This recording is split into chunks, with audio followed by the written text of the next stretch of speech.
it's got to be the same height every time. Whatever you decide.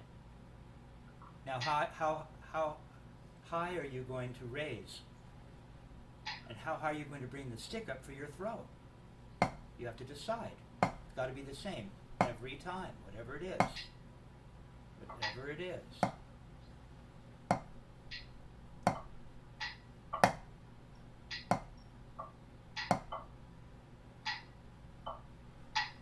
Well, let me see a throw. Right? We're turning in here for our doubles, and then we want to make a throw. A nice pop. So just show me a throw in the left.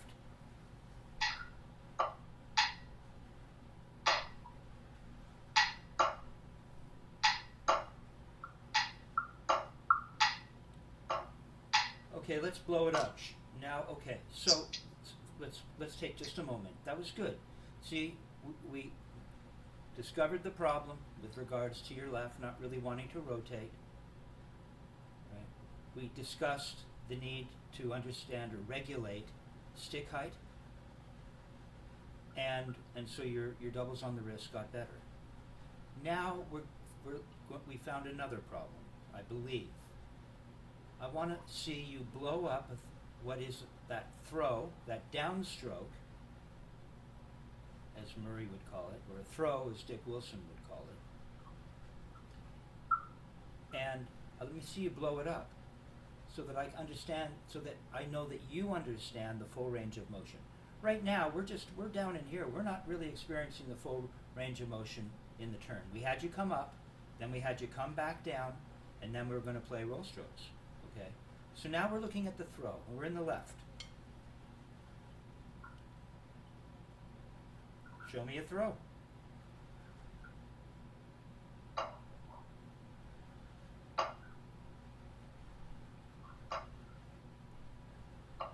Can you throw bigger?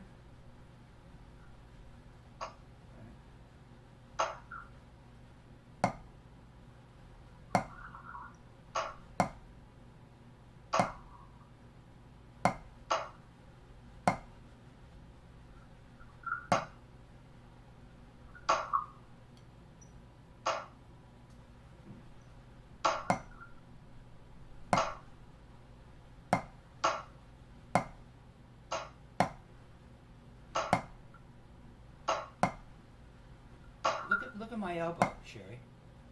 I'm coming up high enough.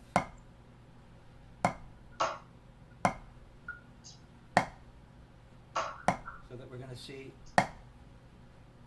some of that. You get that nice zonk.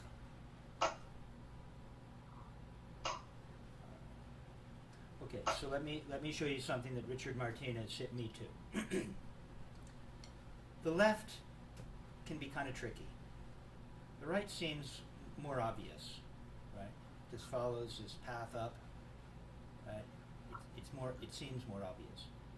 The left, in other words, when you throw in the right, it feels like an extension of the arm. In the left, it seems to veer off, right? It goes in that other direction. Although the motions are very similar. The stick is running through the hand differently. Okay, so when we rotate in the left, show me a rotation.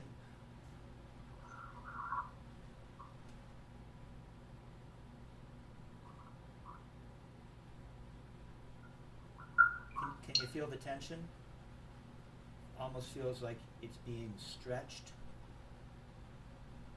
Come on up nice and smooth. Experience the full range, increment by increment, of that motion up to here. And then it feels like now we've stretched up to the top, right?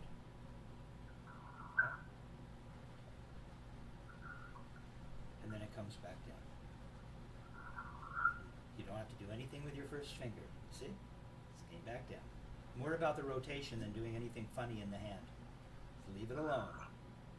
Okay, now, when we make our throw, right? And we come up to here, come on up to here. we're past the stretchy feeling, aren't we? Now we've engaged all of this. And try it. Notice we haven't really engaged this part of the arm. It's all hanging loosely, and then things are reacting. Don't just come on up. I want you to feel it. Yeah, you see how this part of the arm isn't very much engaged?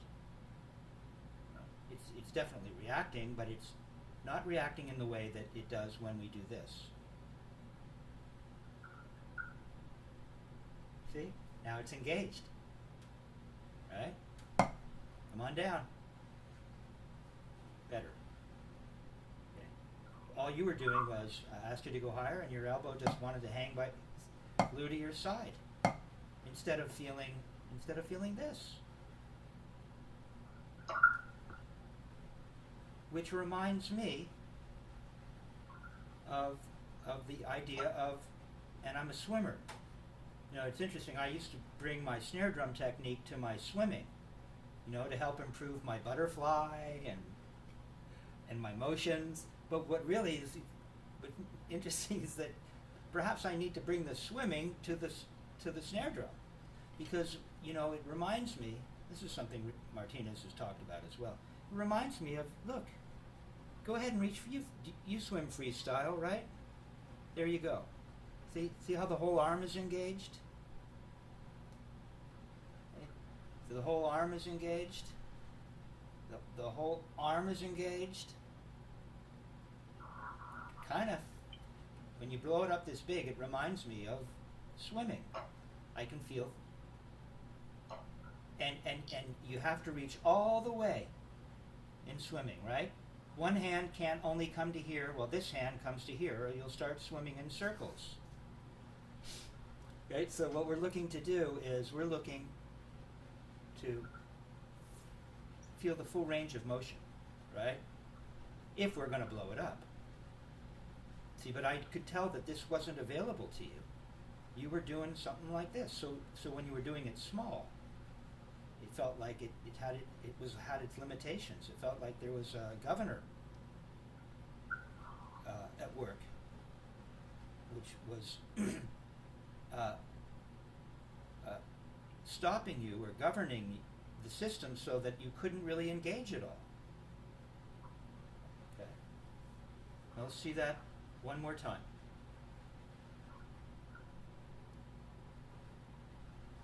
And come on down. Nice and smooth now. Come on down. It starts with the bend, and it's going to go up and come on down. Come on, don't wait at the top. But we don't wait at the top. That's another important thing. Once we get this thing, it's all one. Once we put it into motion, it's over. In that sense, it's like the cracking of a whip, right? Once you put it into motion, you can't stop it. It's going to do its thing. Okay, so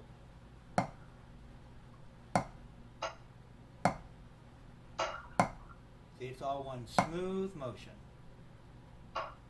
Okay, better. Better. Let's see it in the right.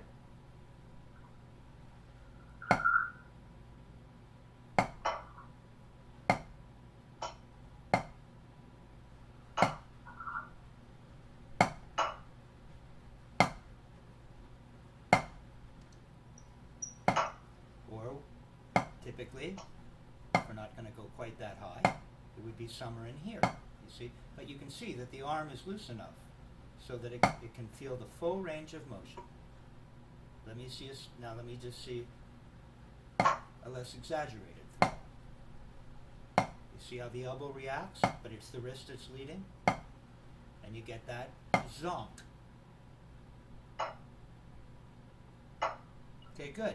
So now what we're trying to do is we're trying to go from these simple wrist turn and in the left rotations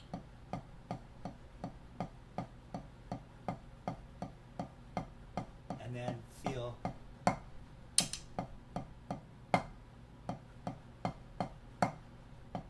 and see that the throws have to be a similar height.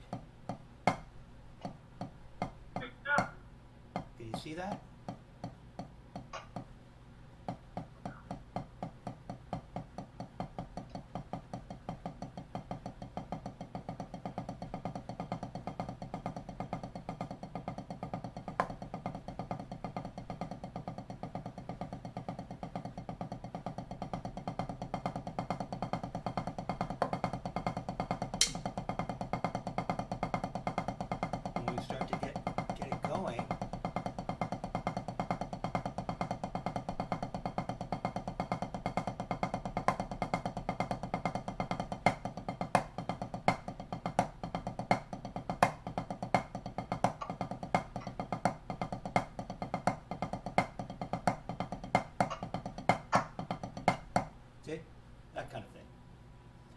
So, okay, so let's bring it back down. We're at 40. Put the metronome up to 52.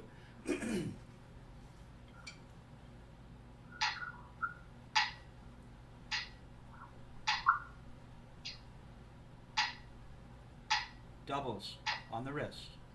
Just let's get the doubles. Just establish the rotation in the left.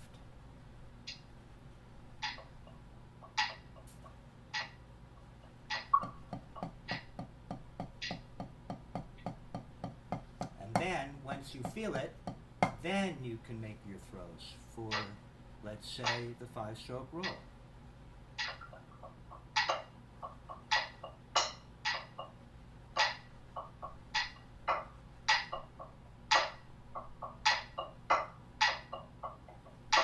Okay, now put the metronome better. Put the metronome up to 72.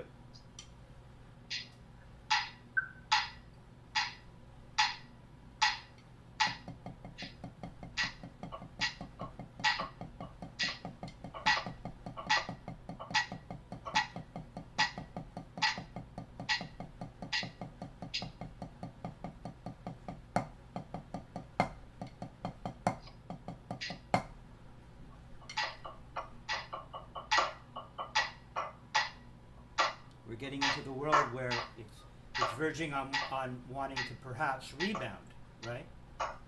But we're verging on a tempo now that is heading towards rebound, but we're not going to. We're just going to keep turning our wrists. It's a little wrist turn in the right, 2 of the same height, and a little rotation in the left, 2 of the same height.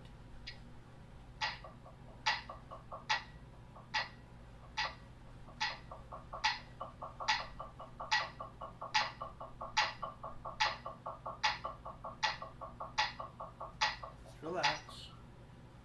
Okay, 5-stroke roll. Watch the height in the left. It's higher than the right. It's not going to be even.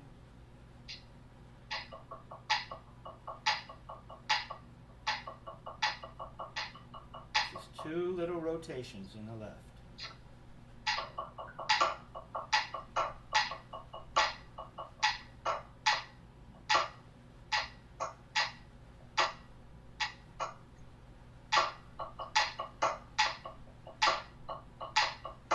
Sherry. Good, good, good, better. Okay, so there's the resolution. Now you've combined the turning of the wrist and the rotating of the wrist with an actual throw that isn't constipated in the left, with clutching your elbow to your side, wondering why you can't feel this, right? It's like trying to swim and not releasing all of the fulcrums, right? Fulcrum in the shoulder, there's fulcrum in the elbow, there's a fulcrum in the wrist.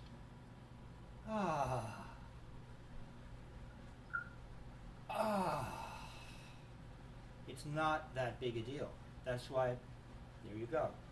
All right, okay, now you have a reason to get back to the pool and get into lap swimming. So I'm going to show you one more quick thing, okay?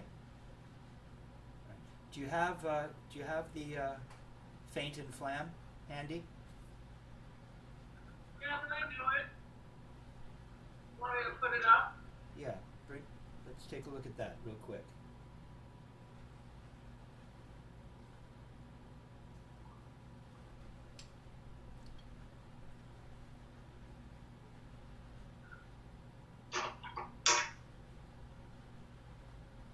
Okay, so can you play that? Put the metronome on at 40.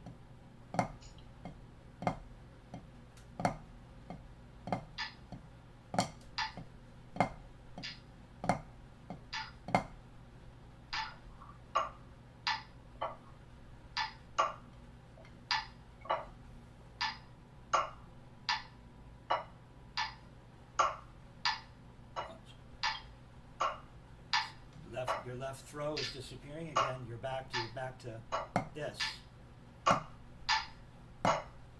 Instead of an honest to goodness throw. It's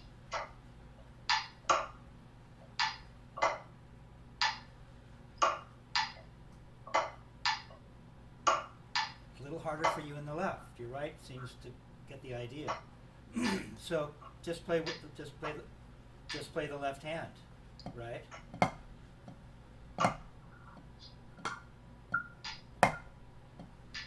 Let's see.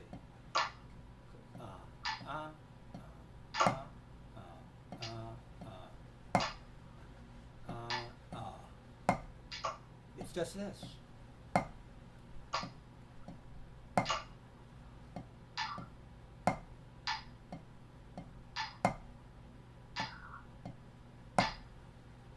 It's just this.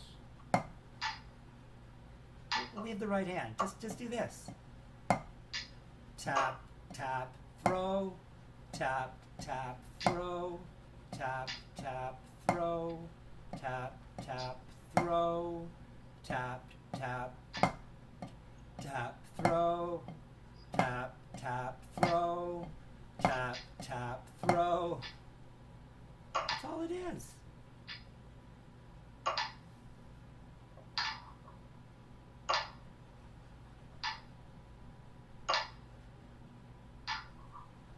Now what we want to do, and let me show it to you in the right, okay? Let's just play the right by itself. Tap, tap, throw. Tap, tap, throw. Go ahead.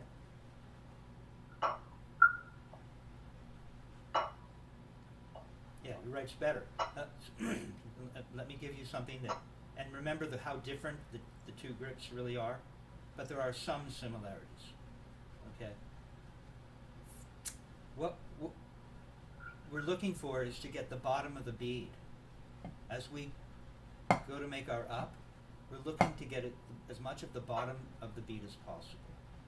What we don't want to do is tap, tick, throw, tap, leading with the arm, throw. You get a tap, tick, and a throw. That's not what we want. We want tap, tap, throw, tap, tap, throw.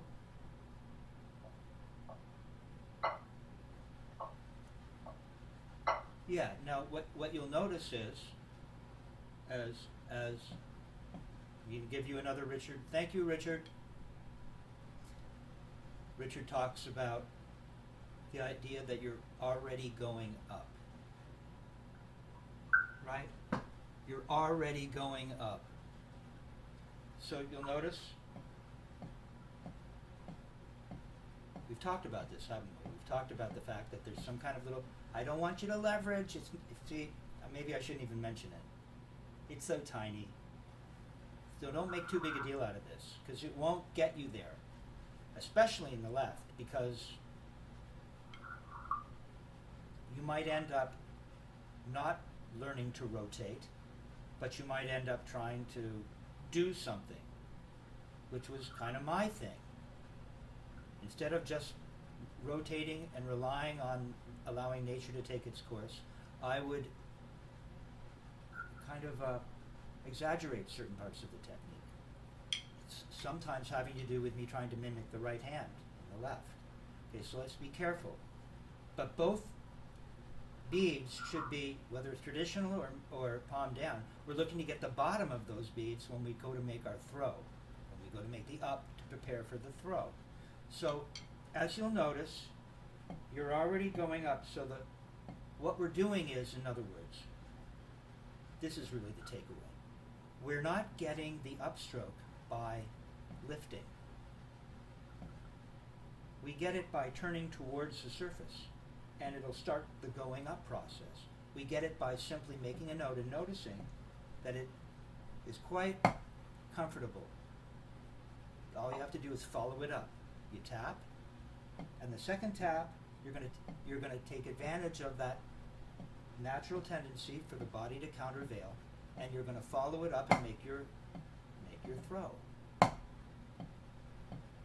But we don't get the upstroke by lifting, or we'll get the tip of the bead. Tap, tap, throw. Look down at your wrist. The second note should be not you pulling the bead up, but now you're holding your elbow to your side.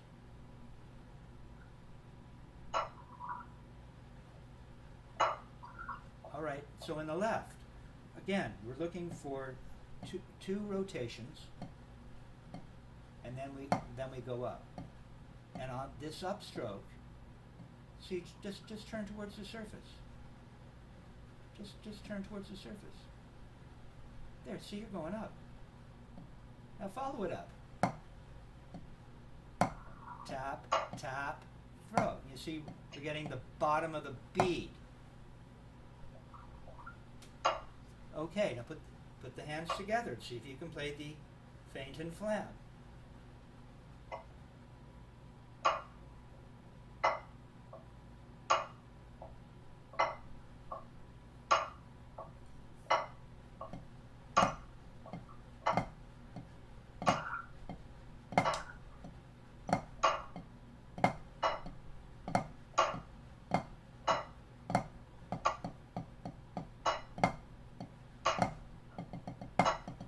See? See what it is? It's the same motion for the 5-stroke roll. You see? See, none of this goes away. You see? See the continuity that is. Go back. See, the continuity, as Murray Spivak talks about. He talks about where it's not that, it makes, once you have these motions, and you realize that you're just using these motions to play the strokes, you realize that the whole thing is much simpler than you thought. Okay? Good job.